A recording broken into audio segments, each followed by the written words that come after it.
What's going on, everybody? And today is going to be a little bit different than a build. We're actually going to be upgrading my case from the Phanteks P600 that I've had for a few years now, and going into a case that actually I'm very excited to give it a try. And this thing is kind of reminiscent of the Height 60, a little bit along that design kind of angles, but not quite the same. And it's by NZXT, and it's the H6 Flow. And actually, from the time that I saw this, I definitely wanted to try and get a build done in this. I actually recently sold my office computer that I use for work from home on my 9-to-5 job, and was looking to do a replacement, and I grabbed this case to do that. But now that I'm thinking about it, I would really like to actually utilize this for my daily gaming rig versus my work computer, and I'll move the P600 case out to the replacement I'm putting into the living room. And that's going to be in a separate video after we do this transplant into this case. But definitely wanted to take a look at the H6 Flow by NZXT and take a look and show why it is something that I've definitely wanted to build in. Make sure I don't spill my drink there. That would be really, really bad. Come on, stupid box. It's the cardboard handles. You know, these cardboard handles are great when you're carrying it, but if you don't remember to pull them out before you try to open it, it's a pain. All right, so this is the H6 Flow. We're going to go ahead and get the styrofoam off here. I'm actually going to make sure that I hold on to this case. I'm going to make sure that I hold on to the box for this case, as it could definitely come in handy for future builds if I decide to do another one, and I can use it for shipping or anything like that. And of course, don't forget to hit that like and subscribe button here on the new channel, Dark Hour Tech, where we're going to be doing things such as this with upgrades, transplants, rebuilds, new builds, troubleshooting, and all that. And of course, if you're in the Indianapolis area and you want to possibly get your PC diagnosed for no cost, hit me up at darkhourpc@gmail.com, and we can definitely utilize it for a video, be able to take a look at it, see what's going on with it, and possibly give you an idea how to fix it at a very low cost.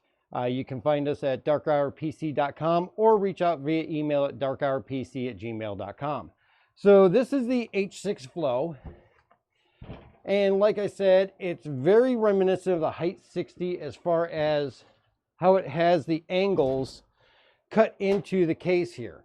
And this actually has an angled back corner where the 320 millimeter fans are. This is actually available with non-RGB, which is the one that I got here because I'm going to put my own fans in. And it comes with 3 fans here on the back left corner that are pre-installed. You can also get an RGB version.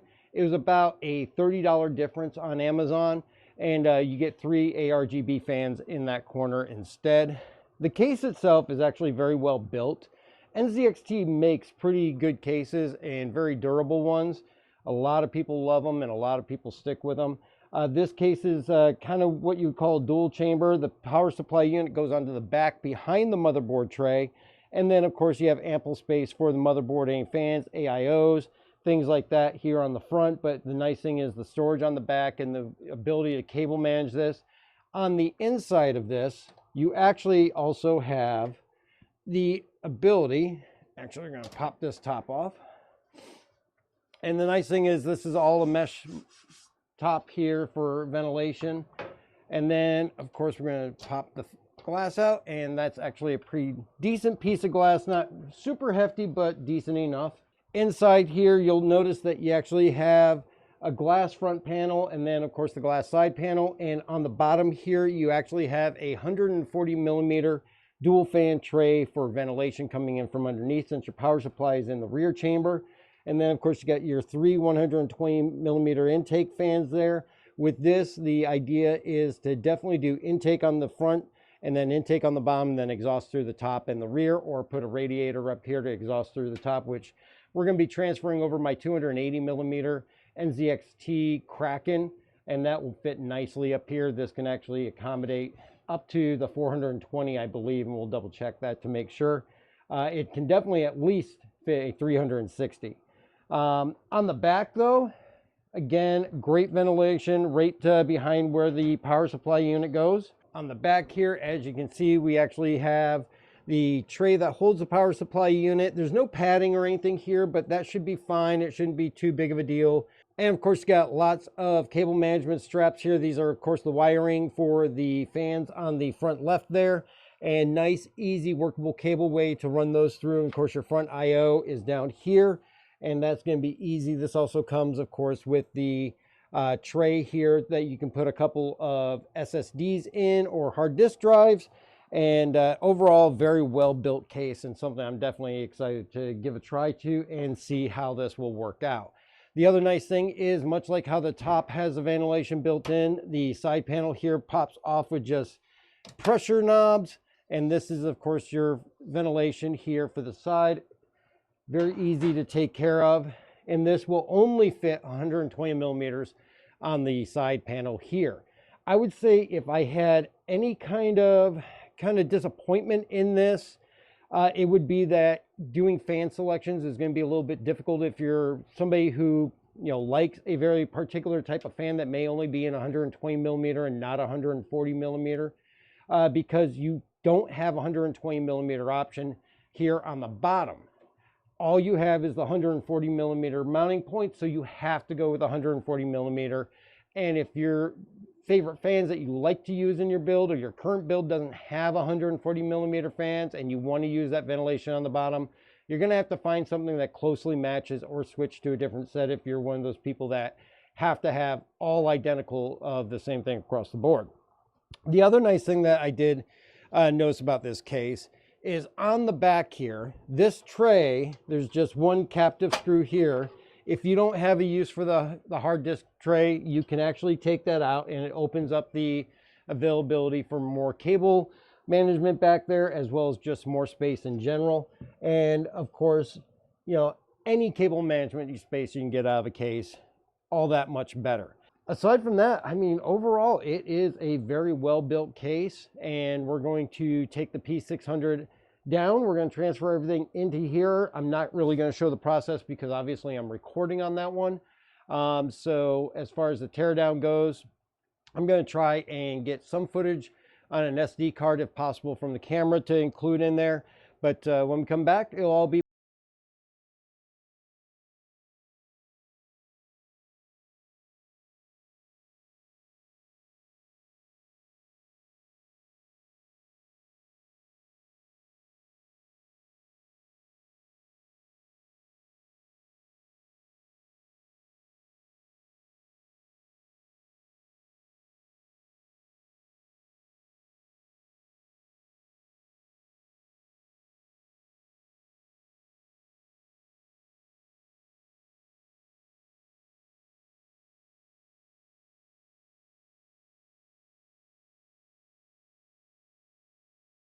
days later after I've completed actually setting up my gaming rig in the new H6 Flow case, and I am loving it.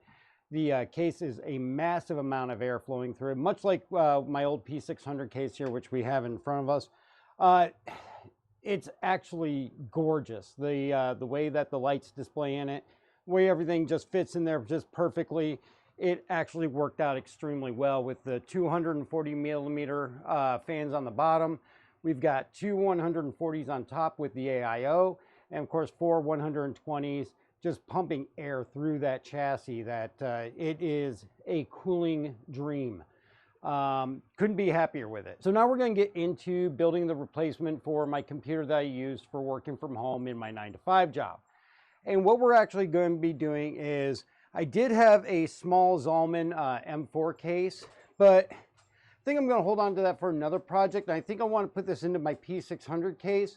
It's going to be a little bit overkill for the MATX motherboard, but it will actually provide for future upgrades with a lot of ease and a lot of space. And I think I've found something that I can do to use up some of the extra space that's in there. And I really love this case because, again, of course that happens.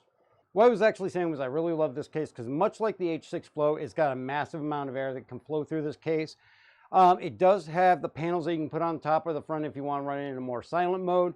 I actually leave those off because I prefer having the air flowing through there. And putting the panels up there, though, makes it quieter, makes it really, really restrictive, and can really affect the temperatures of the system inside of it.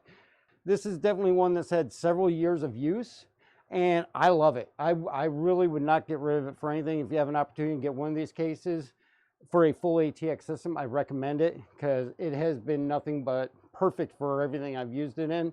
On the I/O that it actually has a USB-C on the front with two USB 3.0s, including also your headset and independent microphone on the front. An amazing case, and the ability, you'll see a little bit later as we get into this, to cable manage this thing is set up for cable management.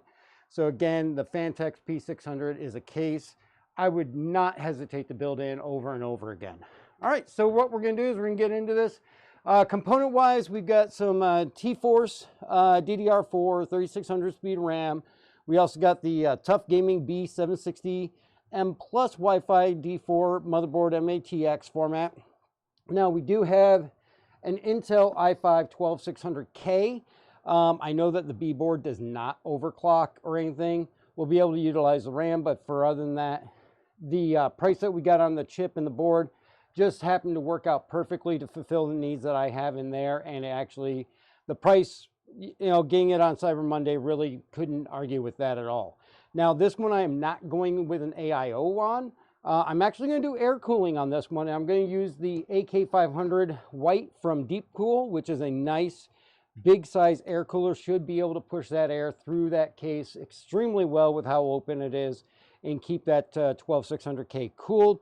And of course we have the Thermal Take 850 watt 80 plus gold power supply that we're going to be doing, and that's going to provide more than enough power for everything we're going to be running. For a graphics card, I actually went with a 3070 Ti Gigabyte Vision. Now, the reason I went with a 3070 Ti versus like a 4060, a couple of different reasons. The price for performance was better with the 3070 Ti. I was originally looking at the 4060 Ti 16 gig, but for the same price as what I was looking at for the 4060 Ti, I can get 3070 Ti and actually provides for better performance. It also allows me to use some of the lighting accessories that I got without having to use the special adapter for the power on the graphics card. But overall, in side-by-side comparison, even with the 16 gig 4060 Ti, the older 3070 Ti will definitely outperform it. So we're going to go with that. And again, we got a couple of little lighting extras and all that we're going to be throwing in. We'll show you those as we hook them up and we get them working. But this is what we're going to throw together, and let's get into it. All right, so again, we went with the B760M plus Wi-Fi, and this is actually going to be a very nice board to work with. And first time I'm ever using a tough gaming board, but very much think it'll be a lot of fun, and I think this will definitely meet the needs of what I have out there. All right, so here we go. We got the Asus Tough Gaming M760 plus Wi-Fi, which is going to be nice to have that Wi-Fi in there, just because I always like it as a backup just in case. It does come with the Wi-Fi antenna, which we'll put off to the side, and we'll hook that up once it's all in the case. But we're going to go ahead and start with the chip. So we're just going to move that back, open up that door, and then we are going to go ahead and open up our 12600.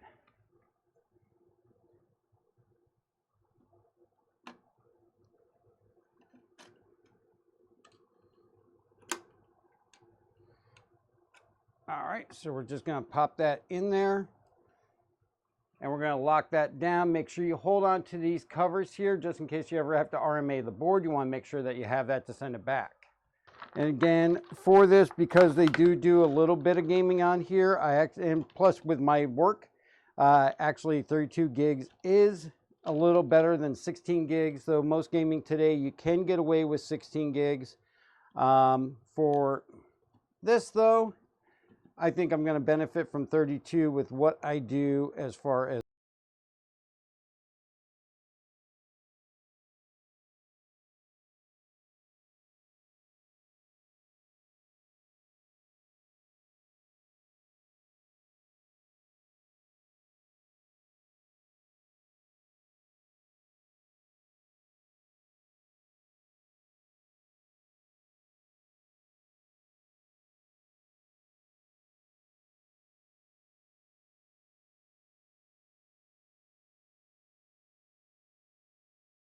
again, will be more than sufficient. These were actually less than $50 a piece on sale. So definitely right now, there are some great deals going on, not just because we got some stuff on Cyber Monday, but also just in general. All right, so what we're going to do is we're going to pop these in. All right, so yeah, one thing I definitely like about the boards is they have the built-in retention little lever there that you can use. You don't have to worry about the screws or anything like that. It makes it a lot easier when you're doing your builds, because those little screws can definitely be a pain in the ass.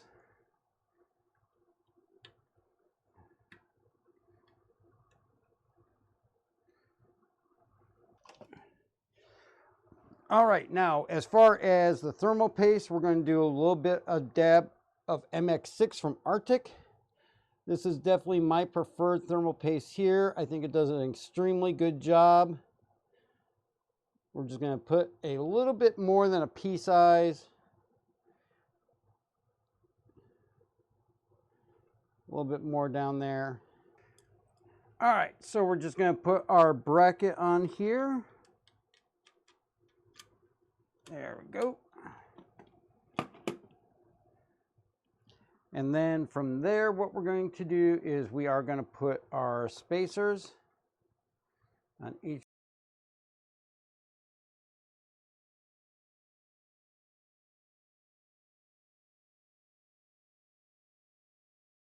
And put our brackets on here. Those are going to go like that. And this will go on here. And then what you're going to do is you're actually going to use the thumb screws that go on top of that to hold those brackets in. Again, we're going to use the Deepcool AK500. All right, now with the Deepcool AK500, there's actually a cover on the top out here. This actually just lifts right off, and that's what allows you access to the hole to pass through to attach this to the bracket underneath. Now, I did swap the fan that came stock on that, which is not an ARGB fan, with an ARGB one to also accent the lighting inside. So we're going to use that. With the cooler, we actually got this big, huge wrench or a little screwdriver that can go all the way through the cooler down to the very bottom, where we'll actually use this to tighten down the cooler to the mounting brackets. And then we're going to go ahead and get this on and get it in place before we put it in the case. I'm just going to get a couple turns on that to lock it down. Then we're going to go to the other side.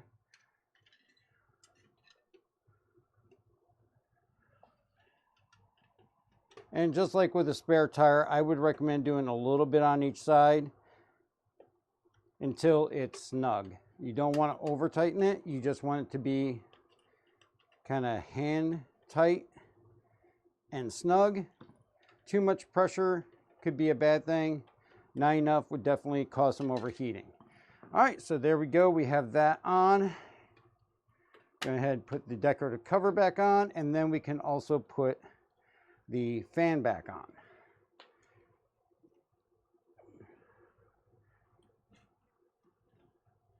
And then route those wires up to there. All right. All right, and again, we're going to be using the P600 Fantex case that I had from my original gaming rig. We're going to reuse it for this.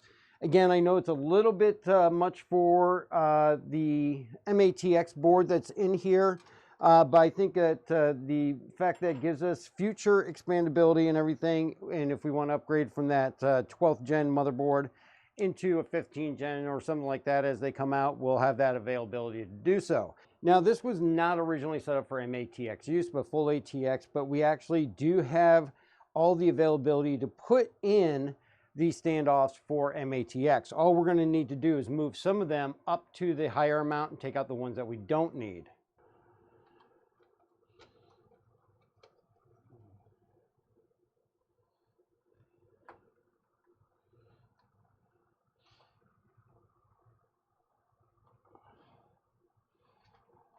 And one big downfall is that these are actually in kind of a very odd position to get a grip on the screwdriver as I'm trying to loosen them.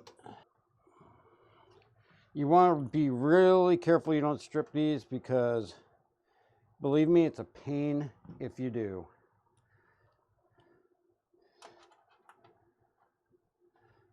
Okay, and this should be the last one. So all we're going to do is, this has a built-in IO shield, so we don't have to worry about putting in an IO shield. We're going to go ahead and just bring this on in. Make sure we clear that fan wire.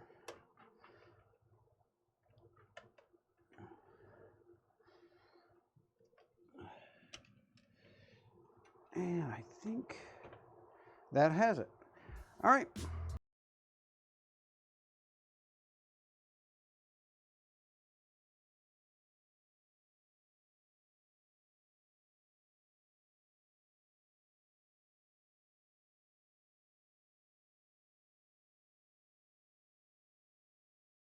We've got the motherboard secured in there. We've got the fan wires that we can put out there.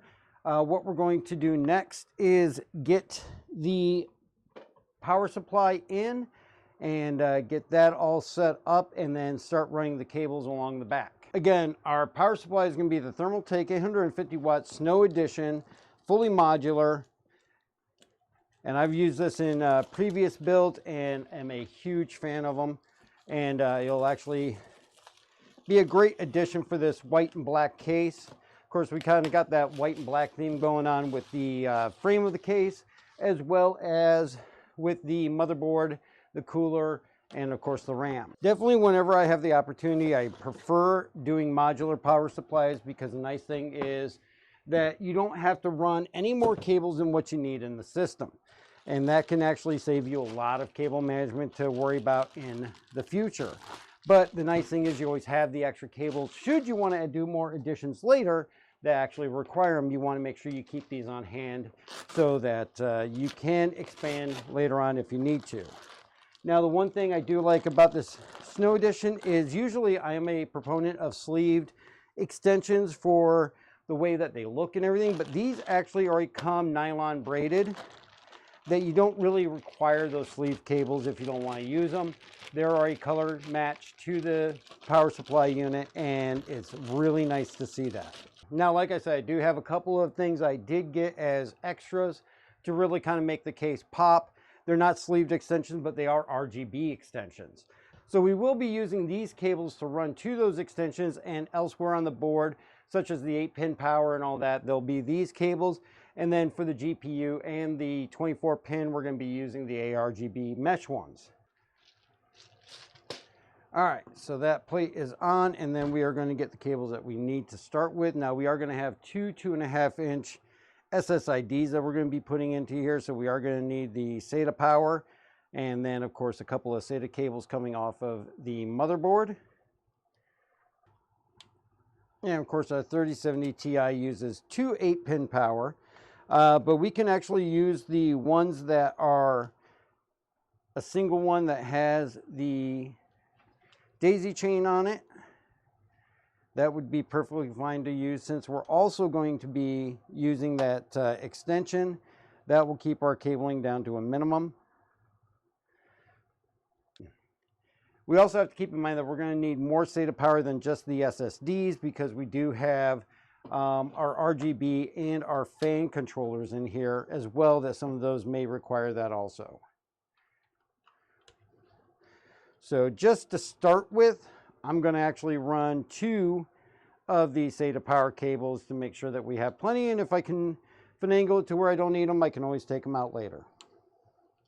All right, so that is that set up, and we're going to take these extra cables and we're going to put those back into the bag that they came with. We're going to make sure we hold on to those for future use if they're needed for any expansion that we decide to do. So all we're going to do is we are going to take these cables,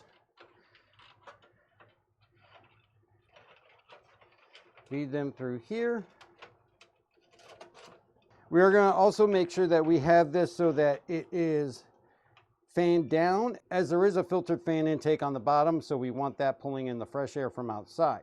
All right, now there is one other thing in this case that we are not going to need, and that is going to be this drive bay here. This was something that was used on the last build because I had a 6 terabyte 3.5-inch archive drive. We're not going to need it. That'll just give us that much more space to be able to cable manage. as we go forward with what we got now. All right, so we've got that ran currently, and that's all set to go. This is going to be a hell of a mess to actually cable manage up, but we are going to get that done. These are actually the RGB extensions I actually have. We have a 24 pin as well as a dual 8 pin for the graphics card. And as you can see here, it is just off of Amazon, and this is actually a mesh that will light up, and then it has a cover over the actual sleeve cables that does the lighting control, and then these actually plug into the power supply unit. These also have an RGB cable that comes with them and a separate controller if you do want to control it separately. There's also some couplings in there if you need to connect it to other RGB items. Okay, so one thing to keep in mind when you get these extensions that have lighting on them, especially when you're going through Amazon and third parties and everything, even the big name brands as well as even the off brands, this is actually an off-brand one, and the actual cables came in mounted into the sleeve upside down. So you actually couldn't actually connect it to the card unless you flipped them over. Most people are probably perfectly fine with just pulling the extensions out, putting them back in the combs, good to go, no problem, everything's going to work fine. But if you're somebody that's not comfortable doing that, it's not exactly a huge deal. It's not something I would say really requires you to take it back and return it and wait for a new one to come. It's simply a manufacturing mistake and easy to take them right out of those combs, because the comb is actually all that holds this in here. And if you just pull it out of the comb and reseat it in the right direction, you are actually perfectly fine and good to go. I wouldn't be surprised if the 24 pin is the same way. Again, because these are definitely third-party knockoffs of the ones that you see that are by Lee and such, the strimmer modules or the strimmer cables. So don't be surprised if you see that. It's an easy fix and not anything that's a huge major inconvenience. All right, so the things that we're going to actually look for and hook up now is going to be the front I/O before we get into cable management and everything. We've got several different front I/O cables here. All right, so as you can see, our 24 pin is right here. We're going to unplug that because right below that is where our USB 3 and our USB-C goes. So we're going to plug that into there. And this one, get a little slack there. With it being an M.A.T.X motherboard, it is definitely going to be tighter, especially with these cable extensions. Now, generally what I recommend with these is most manufacturers actually have a standard pin layout now, especially these days. Most of them are actually including it onto a single connector and not having the individual connectors, as there's not a whole lot of change in them. Of course, if you have an older board or you're not sure and you have individual connections, then refer to your motherboard manual for the right pin out so that that will work properly for you. All right, so we've got those in place now. We'll pull the slack out of the back and we'll be all set with that. All right, so as you can see, we have a lot of cable mess here that we've got going on, so we're going to have to work with that a little bit. What we're going to do first, though, is before we do any of that, we are going to run our graphics card PCI cable up through the basement. And then what we will actually do is, instead of having this plugged into the card now, we are going to move this onto that, and then we'll connect it after the fact. One thing I do like about these sleeved extensions and the fact that they're RGB is they're already combed. They're going to be easy to maintain. The looks of them are going to stay pretty consistent. You're not going to have to worry about things getting messed up or out of whack. Okay, so from there, a lot of it is going to be cable management on the back. And then, of course, all of the fans getting connected, all of the RGB getting connected. and all that. But we also have our SSIDs that we're going to be putting in. And again, we have 2 of those. So these trays actually pop right off here, which is another thing I love about the P600. And we're going to go ahead and get these set up so that we can put these in there as well too. All right, so we got the case down on its back again. Now we're going to finish up with the rest of the front panel connectors. And we're going to start with our audio, which is this cable here. And this is actually going to plug into this far left corner. And we're just going to plug it right in there. That's going to be for our audio jacks that are on the front panel. And that is all good to go there. And then we do have the front panel connectors for the start button and everything with the LED, as well as the power switch and the reset. All right, so what we're going to do now is we're going to hook in our ARGB header to our motherboard, which is going to be the 3-pin 5-volt, which is going to be right there. And then that goes back to our hub, and that will run that. And then the other thing is we'll pull back all the slack on these other ones once we stand it back up. And we're going to go ahead and put in our GPU now. And this is again the 3070 Ti. And we are going to go ahead and just set that in the top slot here.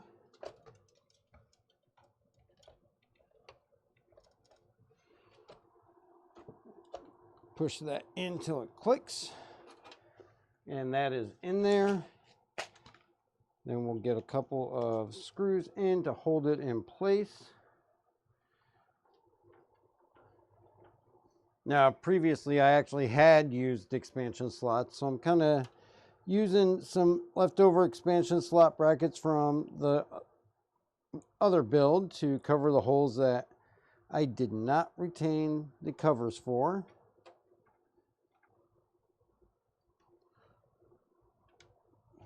All right, and then we'll cable manage that up once we actually get this back up and standing. So for the most part, we've made all the connections on the board. We got the front I/O connectors done, the SATA drives, as well as the HD audio. We've got the fans all hooked up and everything. We're going to plug those into the controller in the back and everything. And then we got to plug in the ARGB, and then we can give it a test to see if we get a post. And of course, we've already got the header already connected for our fans and all, so we're going to have that going. We'll plug in our ARGB and see if that connects. The effects will not be synced or anything like that as of this time, but we should at least be able to see if it lights up for us. All right, so we've got power and everything to this thing now, and we're going to go ahead and see if we can't get a post and see how it goes from there. RGB is all running throughout the case with the exception of the back fan, which is a simple fix. I did not plug that one in, but everything else is going and RGB is running. So there we go. All we have to do is put Windows 10 on it, cable manage it up, and we'll be good to go. So at this point, I'm going to go ahead and cable manage it up, and then we'll come back after that's all completed and I sort out the ARGB on the rear fan. All right, there we go. We got our post. We're going to go into the BIOS and we're going to set the XMP. All right, so we see all 4 of the memory sticks. We also got 2 M.2s, 3 2.5 inch, which is all correct. And temperatures are looking okay so far at 28 degrees. And we're going to go ahead and enable the XMP. And that should set it automatically at the 3600 speed. And we are going to go ahead and set the boot so that we can boot to our Windows media. Okay, by this time my lavalier mic had actually crapped out, and I guess this is a lesson I really need to learn to check my batteries more frequently. But we really did successfully move the setup from the P600 Fantex case over to the H6 Flow case, and now the new system in the P600 case looks like this. I did get the ARGB cable extensions looking nice, and with the added space also added an interior monitor that I can use for system gauges or other decorative scenes.